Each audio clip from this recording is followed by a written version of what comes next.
The siblings had come to the cemetery to pay their respects, but Barbara's older brother, who loved to play pranks, couldn't resist pretending to be a zombie to scare his timid sister. His jokes, however, didn't last long before they encountered a real zombie. As the creature lunged at Barbara, who had fallen to the ground, her brother bravely stepped in to pull it away. In the struggle, he was knocked into a headstone, hitting his head and dying instantly. Barbara, terrified and disoriented, scrambled to the car, desperate to escape. But when she reached the driver's seat, she realized the car keys were still on her brother's body. The zombie closed in, and seeing her trapped inside, it grabbed a brick and smashed through the window, trying to pull her out. In a panic, Barbara yanked the handbrake, causing the car to roll backward. She managed to escape momentarily, but the car picked up speed, crashing into a large tree. Shocked and overwhelmed, Barbara struggled to regain her senses.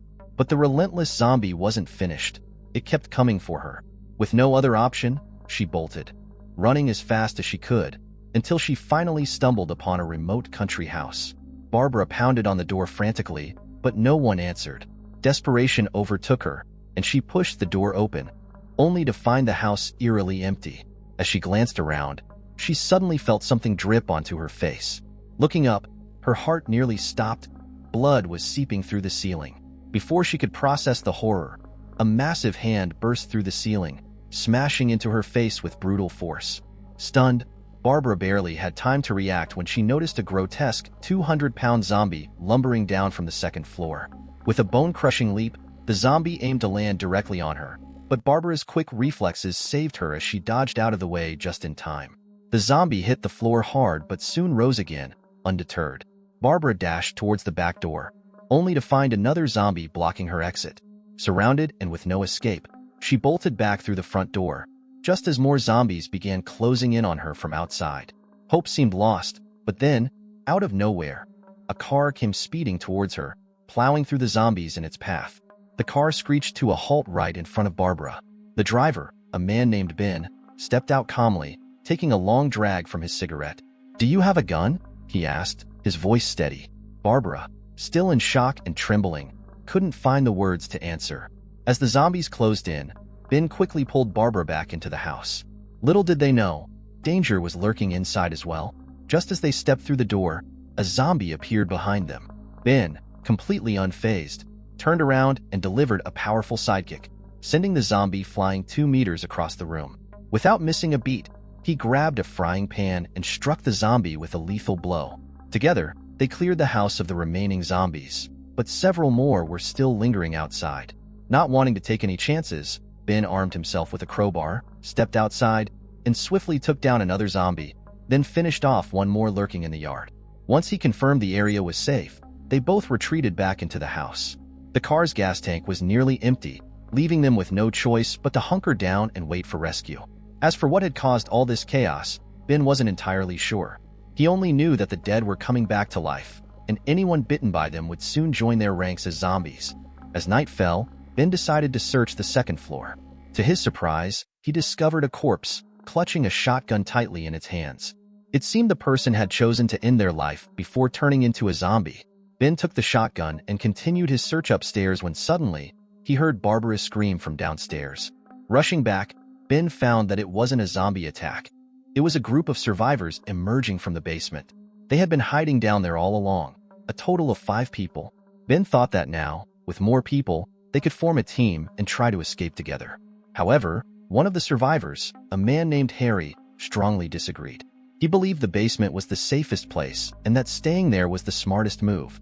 Tensions rose, and the two began arguing. Just then, Barbara noticed several zombies approaching the house.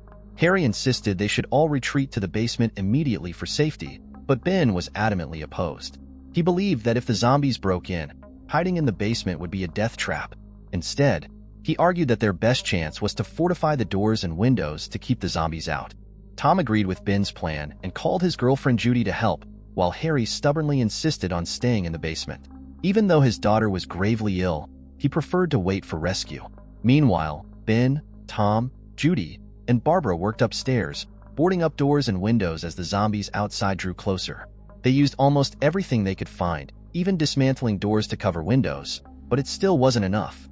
Realizing there were more wooden planks in the basement, Tom and Ben shouted for Harry to open the door. However, Harry refused. His wife, unable to bear his stubbornness any longer, tried to open the door herself, but Harry stopped her and even slapped her across the face. Frustrated, Ben warned Harry that if he didn't open the door, he would break it down.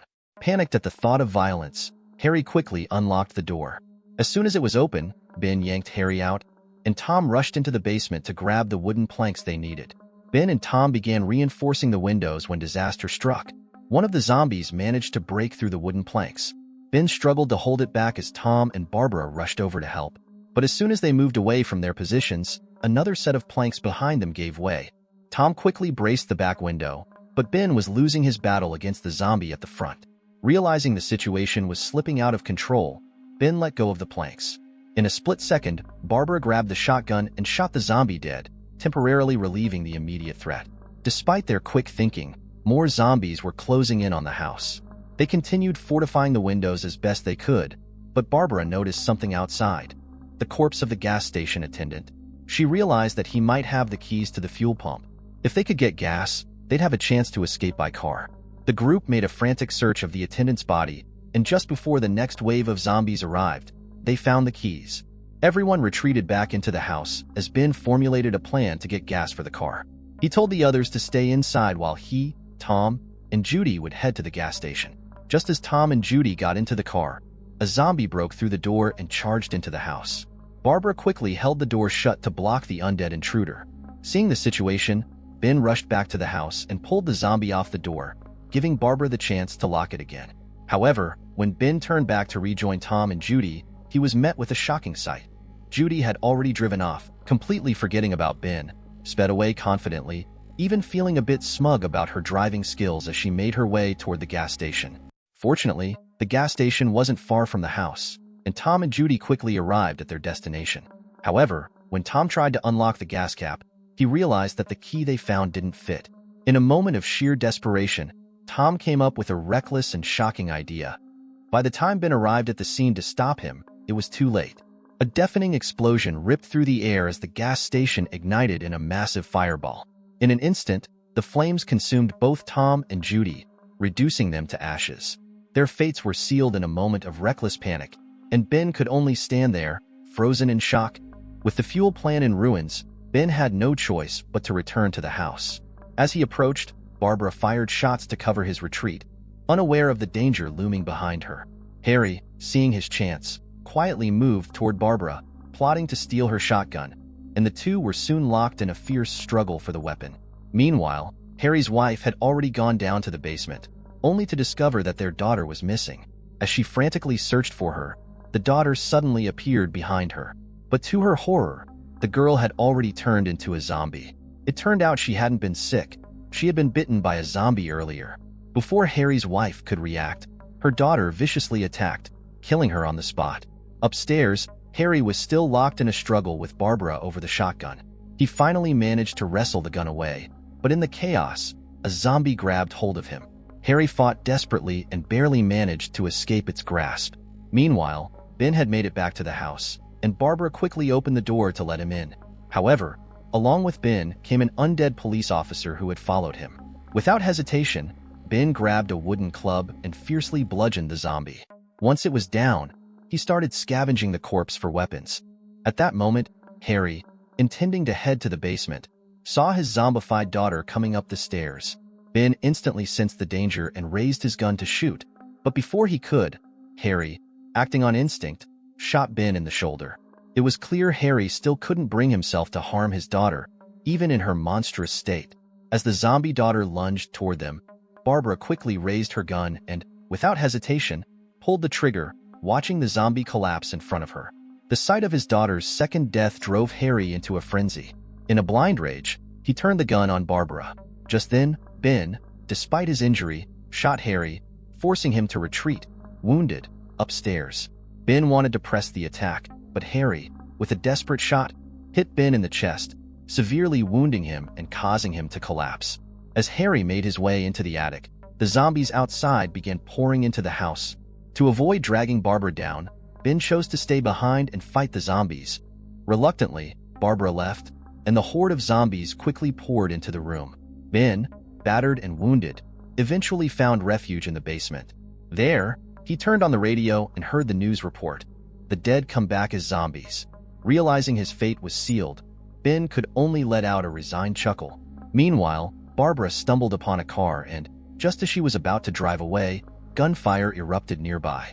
Startled, she dove into the car's cabin, only to discover it was filled with corpses.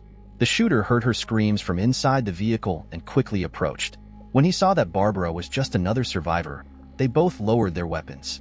It turned out this group was on a mission to clean up the nearby zombie infestation. Barbara joined their ranks, ready to fight back against the undead menace alongside her new companions. Then, Barbara and her new team returned to the villa.